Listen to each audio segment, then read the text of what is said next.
Assalamualaikum warahmatullahi wabarakatuh.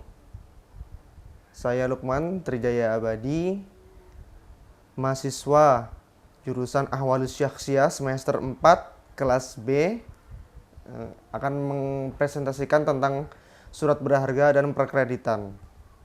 Baiklah, surat berharga merupakan salah satu dari ruang lingkup hukum bisnis yang berkembang dengan cepat di Indonesia. Surat berharga adalah sebuah dokumen yang diterbitkan oleh penerbit sebagai pemenuhan suatu prestasi berupa pembayaran sejumlah uang, sehingga berfungsi sebagai alat bayar kepada pihak-pihak yang memegang surat tersebut, baik pihak yang diberikan surat berharga oleh penerbit maupun pihak ketiga kepada siapa surat berharga tersebut diterbitkan. Surat berharga dalam perspektif hukum Islam. Surat berharga merupakan dokumen yang telah diatur dalam undang-undang, tetapi kadangkala dalam segi perspektif Islam, surat berharga tersebut tidak sesuai dengan prinsip syariat Islam, sehingga pemerintah Republik Indonesia membuat aturan mengenai surat berharga yang sesuai dengan syariat Islam. Surat berharga syariah negara atau SBSN, atau dapat disebut juga dengan sukuk negara, adalah surat berharga atau obligasi yang diterbitkan oleh pemerintah Republik Indonesia berdasarkan prinsip-prinsip syariah. Perusahaan yang akan menerbitkan SBSN adalah perusahaan yang secara khusus dibentuk guna kepentingan penerbitan SBSN ini. SBSN atau sukuk negara adalah suatu instrumen utang tanpa riba sebagaimana dalam obligasi, di mana sukuk ini diterbitkan berdasarkan suatu aset acuan yang sesuai dengan prinsip syariah. Unsur dan fungsi surat berharga. 1. Surat sanggup membayar atau janji untuk membayar. Dalam surat ini, penandatanganan berjanji atau menyanggupi membayar sejumlah uang kepada pemegang atau orang yang menggantikannya, termasuk bentuk ini adalah surat sanggup.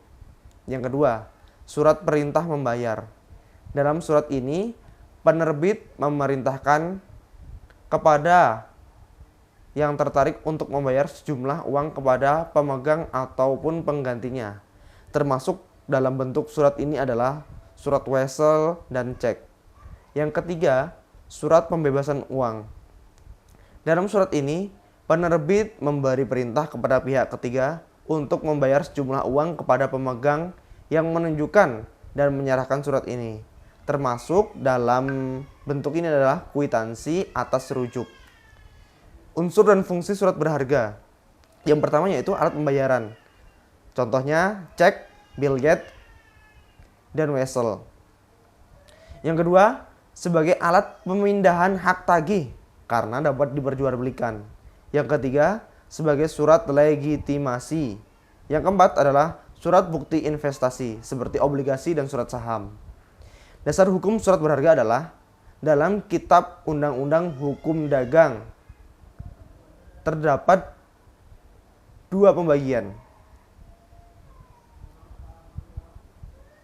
Sistematika peraturan untuk surat berharga yang diatur dalam KUHD adalah wesel yang diatur dalam buku 1 titel ke-6 bagian pertama sampai dengan bagian ke-12 KUHD. Yang kedua, surat sanggup diatur dalam buku 1 titel ke-6 dalam bagian 13 KUHD. Yang keempat, cek diatur dalam buku 1 titel ke-7 dalam bagian ke-10 KUHD. Yang terakhir, kwitansi atas tunjuk diatur dalam buku 1 titel ke-7 dalam bagian ke-11 KUHD. Penggolongan surat berharga. Menurut isi perikatan, dasarnya menggolongkan surat atas tunjuk dan atas pengganti menjadi 3 golongan. Yang pertama yaitu surat berharga yang mempunyai sifat kebendaan, seperti konosmen. Yang kedua, surat berharga yang memiliki sifat keanggotaan, misalnya saham. Yang ketiga, surat berharga yang mempunyai sifat tagihan utang, misalnya wesel, cek, surat aksep, promis, kwitansi, dan lain sebagainya. Surat berharga dalam lembaga keuangan. Menurut isi perikatan pada dasarnya, menggolongkan surat atas tunjuk dan atas pengganti menjadi 3 golongan, yaitu surat berharga yang mempunyai sifat kebendaan, misalnya konosmen. Yang kedua, surat berharga pada lembaga keuangan non-bank, misalnya efek dalam pasar modal. Yang ketiga, surat berharga dalam kegiatan perdagangan internasional, misalnya bill of lading, kode dokumen barang seperti invoice dan lain sebagainya. Surat berharga dalam KUHD yaitu wesel, cek, surat sanggup, kwitansi-kwitansi, saham, dan delivery order. Surat berharga yang terdapat di luar KUHD yaitu biljet giro.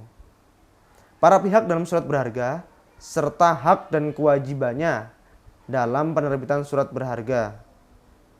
Yang pertama yaitu pihak yang berhutang seperti dalam cek. Yang kedua, pihak yang berpiutang seperti dalam wesel. Yang ketiga, pihak yang lainnya yang ditunjuk seperti dalam wesel. Yang selanjutnya yaitu perkreditan. Kredit dalam bahasa Latin berarti creder, yang berarti percaya. Maksud dari percaya bagian si pemberi kredit adalah ia percaya kepada si penerima kredit bahwa kredit yang disalurkan pasti akan dikembalikan sesuai perjanjian. Sedangkan bagi si penerima kredit merupakan penerimaan kepercayaan sehingga mempunyai kewajiban untuk membayar sesuai jangka waktu. Kredit adalah penyediaan uang atau tagihan yang dapat dipersamakan dengan itu berdasarkan persetujuan atau kesepakatan pinjam-meminjam antara bank dengan pihak lainnya yang mewajibkan pihak peminjam melunasi utangnya setelah jangka waktu tertentu dengan pemberian bunga. Unsur-unsur dalam kredit yaitu yang pertama waktu, yang kedua kepercayaan, yang ketiga penyerahan objek, yang keempat resiko, yang kelima kreditur dan debitur, yang keenam balas jasa. Tujuan utama pemberian suatu kredit adalah untuk mencari keuntungan, membantu usaha nasabah, dan membantu pemerintah. Selanjutnya yaitu fungsi fasilitas kredit. Yang pertama yaitu untuk meningkatkan daya guna uang. Yang kedua untuk meningkatkan peredaran dan lalu lintas uang. Yang ketiga untuk meningkatkan daya guna barang. Yang keempat meningkatkan peredaran barang. Yang kelima sebagai alat stabilitas ekonomi. Yang keenam untuk meningkatkan kegairahan berusaha. Yang ketujuh untuk meningkatkan pemerataan pendapatan.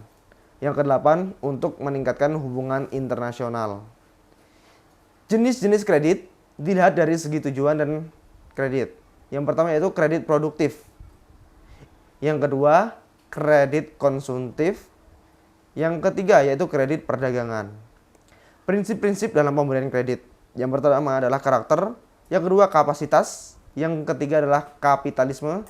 Yang keempat adalah kolateral. Yang kelima adalah kondisi. Sekian yang dapat saya sampaikan. Wallahul muwaffiq ila aqwamit thoriq. Assalamualaikum warahmatullahi wabarakatuh.